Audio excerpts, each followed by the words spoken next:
The Beacon is presented by Phoenix Christian, a school celebrating excellence in education since 1949. Learn more at phoenixchristian.org.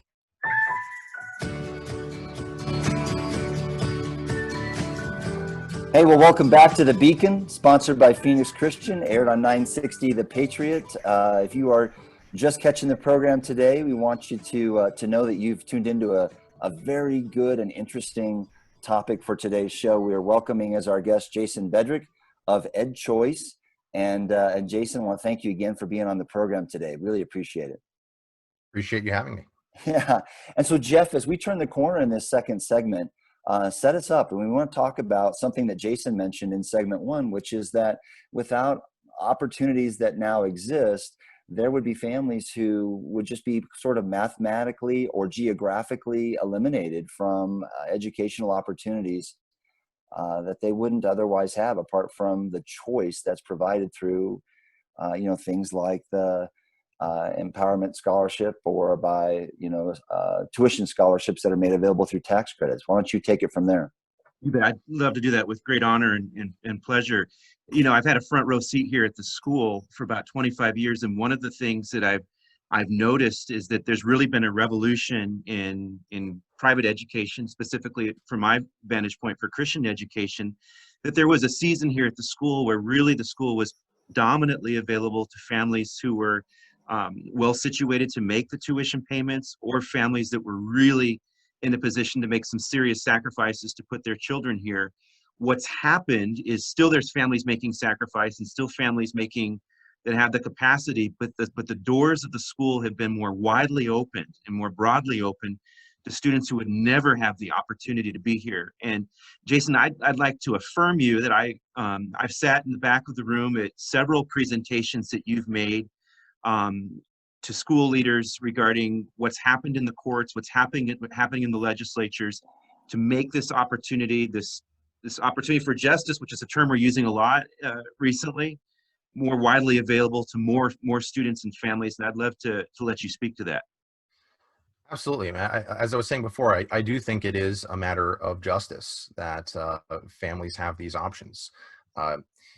People say, well, we shouldn't have a market in education. Well, the reality is we already have a market in education, except it's called the housing market.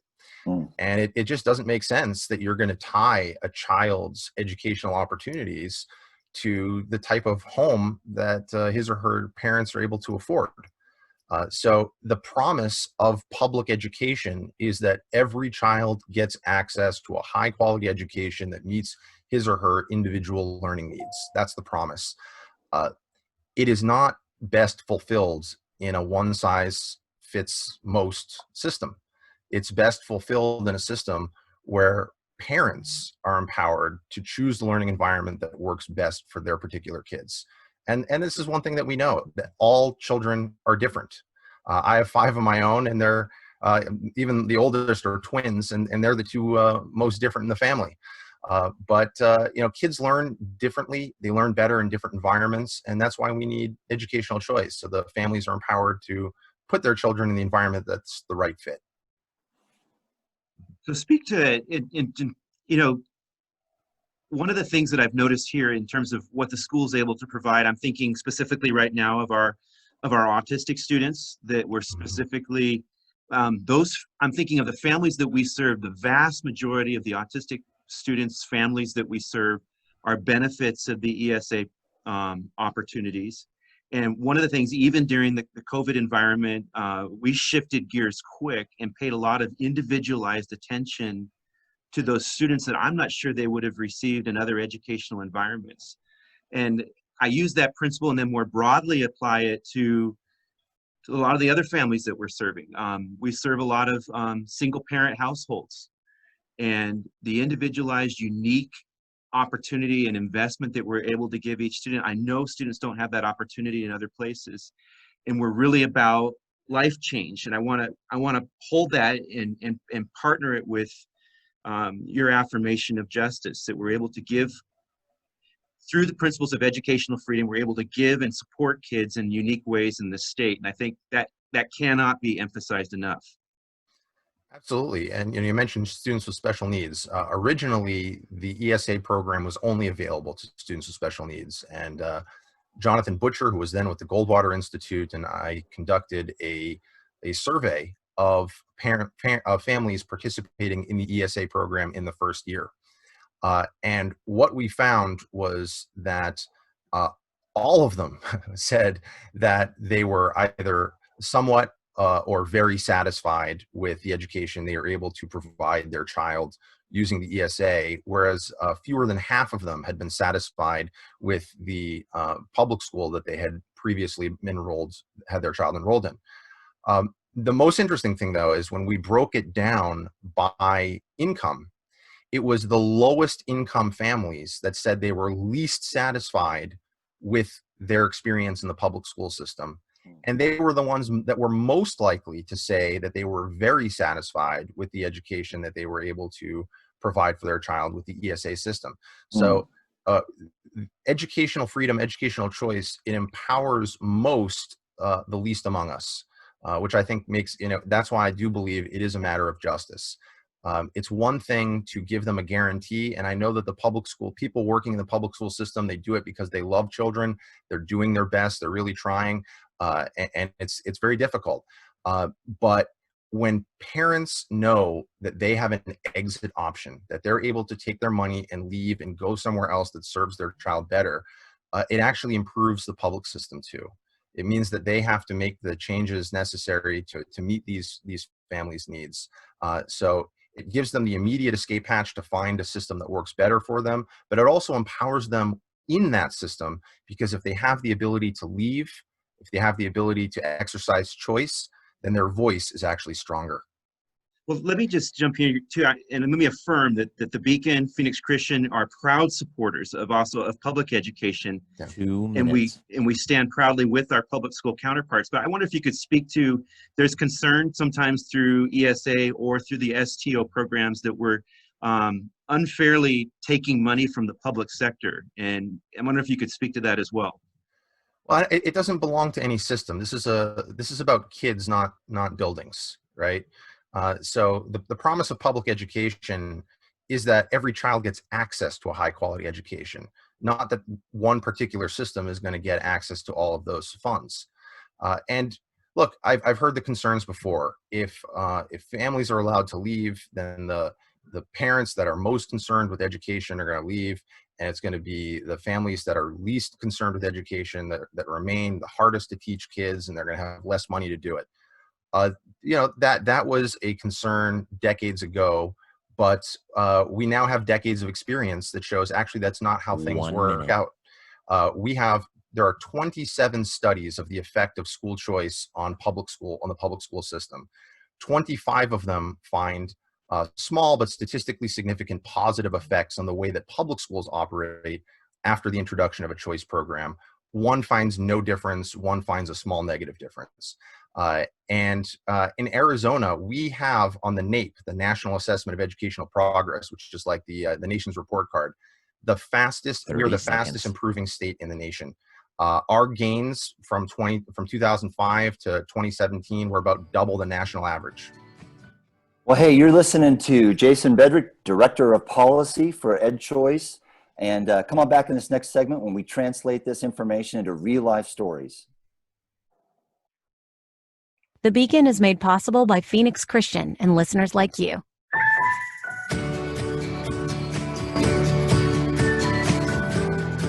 Hey, well, I want to welcome everybody back to The Beacon, a show where we celebrate how God uses the unexpected to do the unexplainable. And boy, have you turned into a great episode. If you're just joining us, we have with us Jason Bedrick of EdChoice. He's the Director of Policy.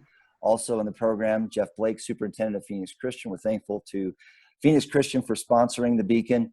And in this segment, guys, we kind of want to build on the conversation we've been talking about, a fascinating discussion with regard to, do these scholarship opportunities that are funded through tax credits take away from public schools? Do they make public schools better in a way that people don't necessarily anticipate? And what does that mean in the lives of families that might not have the freedom to choose anything other than where they happen to be located, and now they do? So, guys, Jason mentioned in the break a book, and I want to give Jason a chance to plug that right away, because it really addresses this idea of how does it relate, right, to the public schools to have dollars that follow students to various choices. Yeah, well, actually, I wanted to start with a story Okay. of Miss Virginia. There's a great movie out right now called Miss Virginia. You can catch it on Netflix. It was in theaters until, theaters closed down due to COVID-19. But it's about one of the founders, or one of the board members, I should say, of EdChoice. And her name is Virginia Walden Ford. She was just a mom, quote unquote. But she was a single mom trying to raise her kids in Washington, D.C. She had grown up in the South. Her parents actually were involved in education. Her father was one of the first African-American principals in the state, and had a cross burnt on his lawn. She, as a young girl, witnessed that. She's living in Washington, D.C. She's a single mom raising her teenage boys, and finds that one of her sons is getting involved in gangs, not doing well in school. She's worried for his future. And so she takes a second job, scrapes money together, and is just barely able to enroll him in a Catholic school, even though they weren't Catholic, but it was the best option for him at that time. She comes to find out, though, that the public school system at the time was spending more than $20,000 a year. She was spending about, I think, $7,000, and barely able to do that. But they were spending more than 20. Now, Washington D.C. schools spend about $30,000 per pupil. So she said, well, why can't at least a portion of that follow my child into the school of his choice? They keep saying we need more money, we need more money, we need more money. And yet the system is still broken, and my kid can't wait. I can't wait another few decades for you to fix the system. My child only does, 11th grade once, hopefully. So she fought. She went to Congress and she fought, and actually succeeded she led the charge to pass the DC Opportunity Scholarship Program, which is now a voucher program in our nation's capital that serves low-income families. The movie Miss Virginia tells her story. She wasn't even able to benefit from it, but individually, her kids weren't able to get the voucher. But this was something that she was trying to pass on to the next generation. She also recently just published a book called School Choice: A Legacy to Keep, which is her personal story. It's absolutely incredible. So I highly recommend to your listeners, get the book School Choice: A Legacy to Keep. Watch the movie Miss Virginia. It's really inspiring, and it just shows how God works in mysterious ways. He can call you as an individual who was never involved in public policy, never thought about it at all, until she saw what her own child was facing and knew that there were a lot of moms out there facing something similar, and decided that she was going to lead a revolution, and she succeeded. Such a great story, Jason and Jeff, and and very much one of those things where you're describing somebody who was not a lobbyist as a profession. She was not someone who was trained for that, schooled to be that, but you know what she was? She was somebody who was passionate and available. And like you said, God works in mysterious ways. In this case, he used her to transform, to transform a marketplace that really was beneficial, not for her, not in that time frame that she needed it, but for, tens of thousands, hundreds of thousands to follow her. Can't wait to watch the movie Miss Virginia, to get the chance to hear the story of Virginia Walden Ford, to read School Choice: A Legacy to Keep. What a great recommendation, Jason. Hey, if you're listening to The Beacon today, you've picked a really good program to tune into. As we've mentioned, we have the Director of Policy for EdChoice. That's Jason Bedrick. Jason, thanks again for being with us. And thanks to you, the listener, for tuning in. We come back, our fourth and final segment for today. We're going to finish strong. We look forward to having you join us. Phoenix Christian believes strongly in its rich history and bright future, now equipping students from pre-K through 12th grade. Learn how you can help continue its legacy of Christ-centered education at phoenixchristian.org/support. You're listening to The Beacon, presented by Phoenix Christian.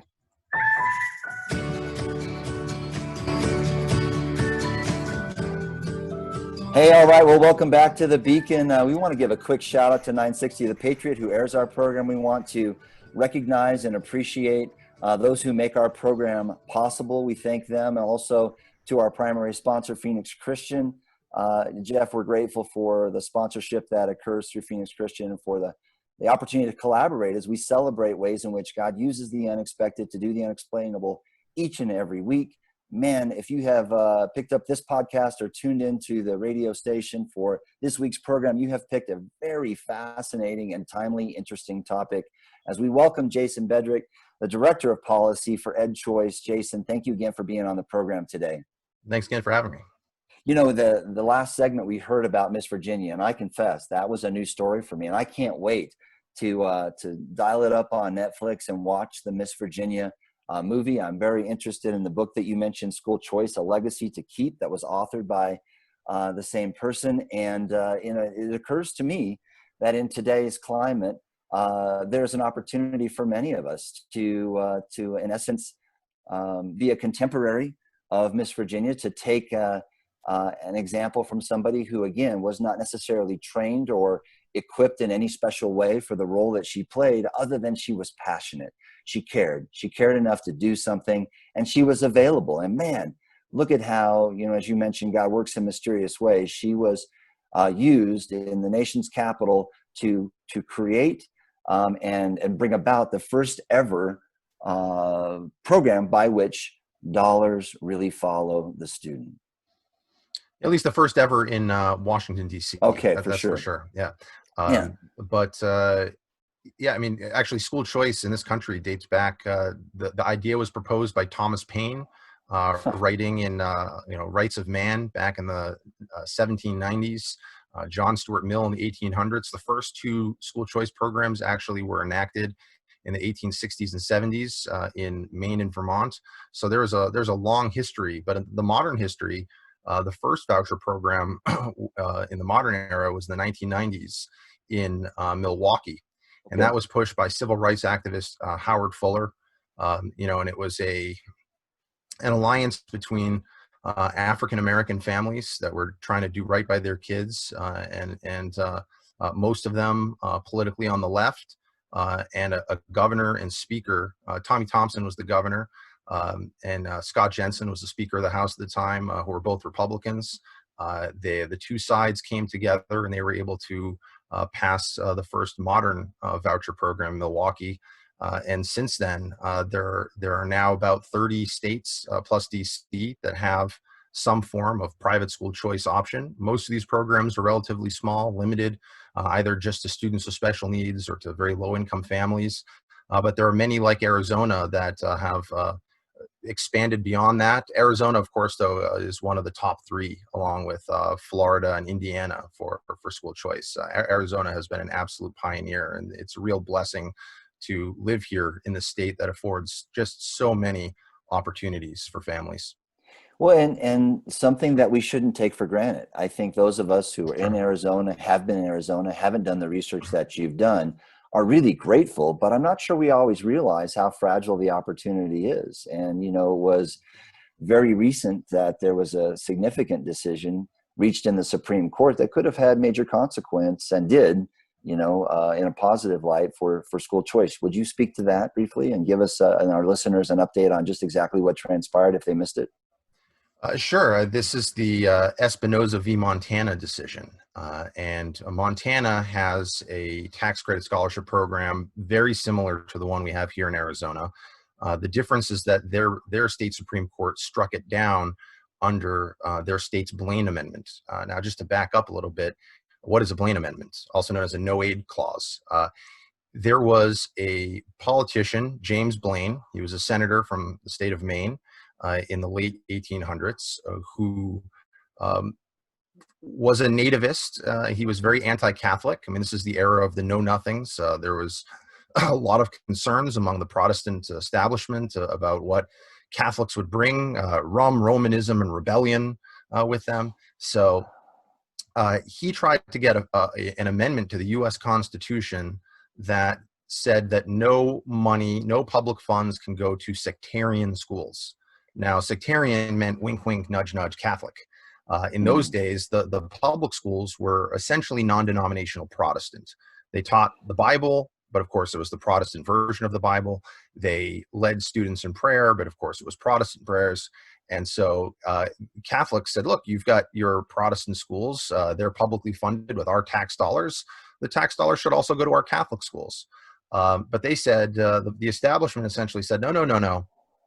These Catholic schools, these common schools, the forerunners of what we call public schools today, we've got Episcopalians, we've got Baptists, we've got Congregationalists. They're all going there. You're sectarian. We're not sectarian.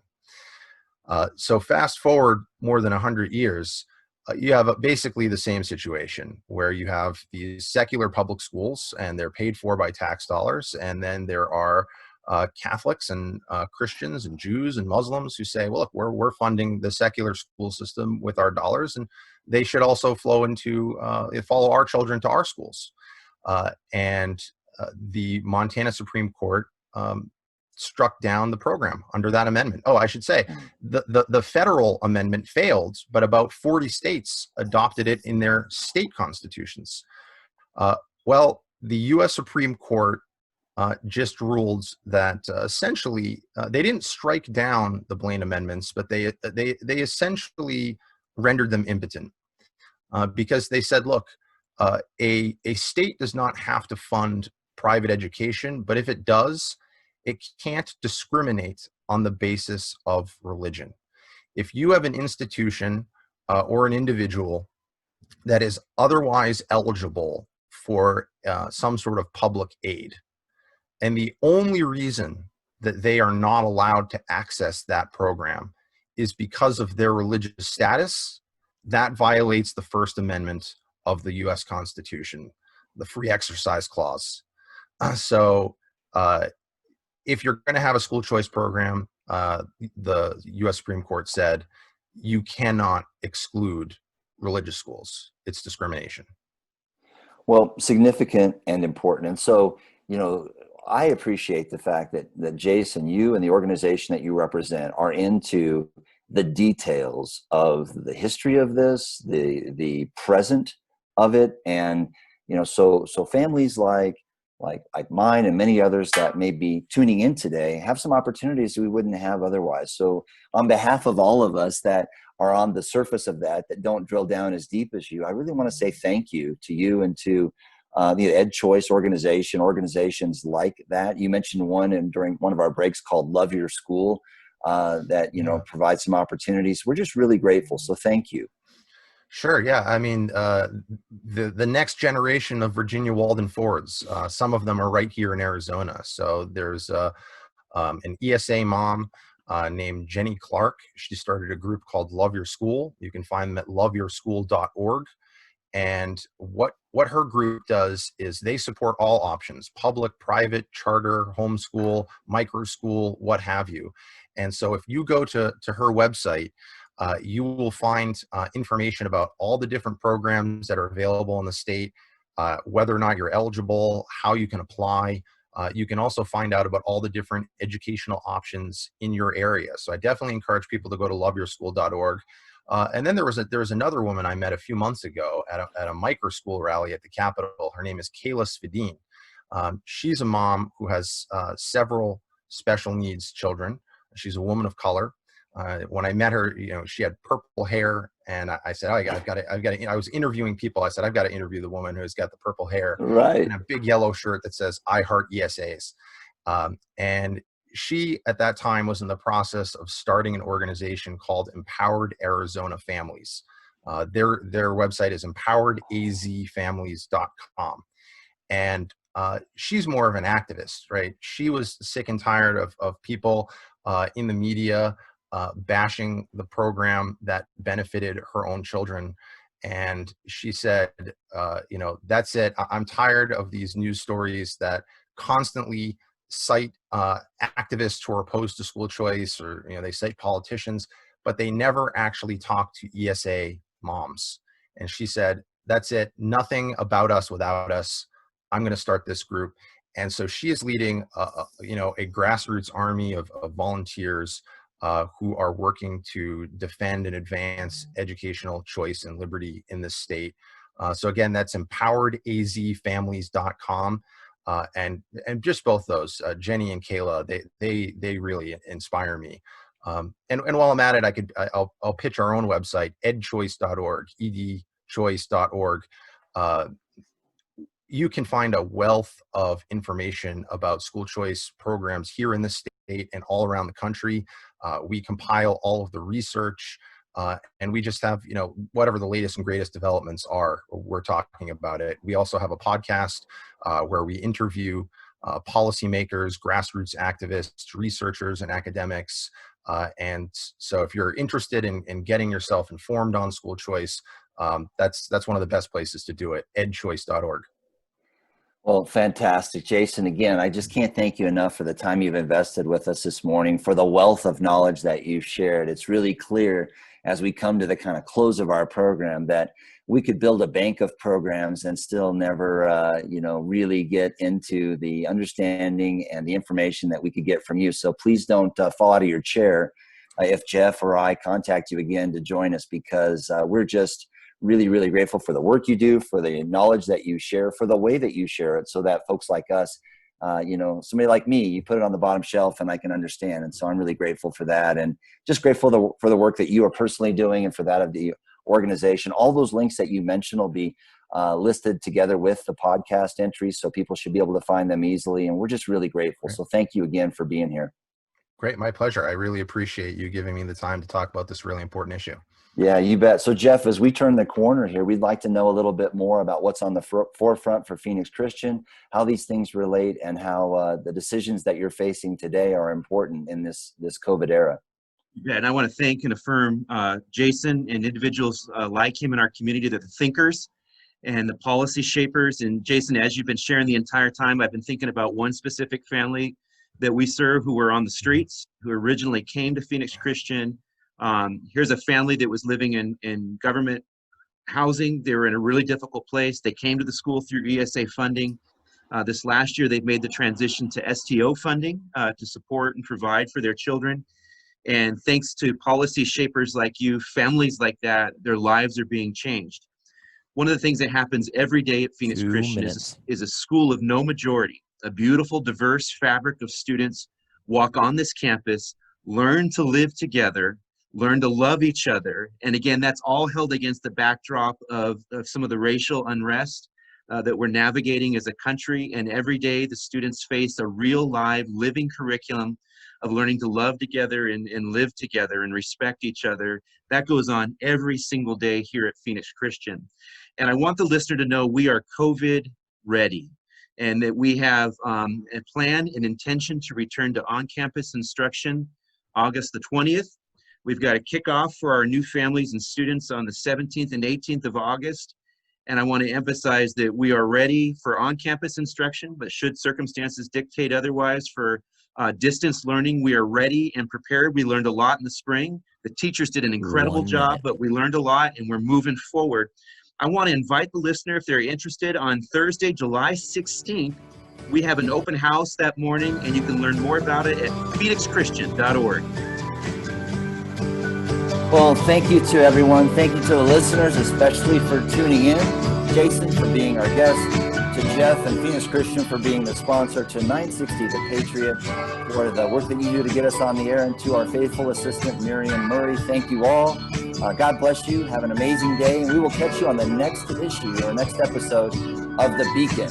Thanks for tuning in, and have a great day.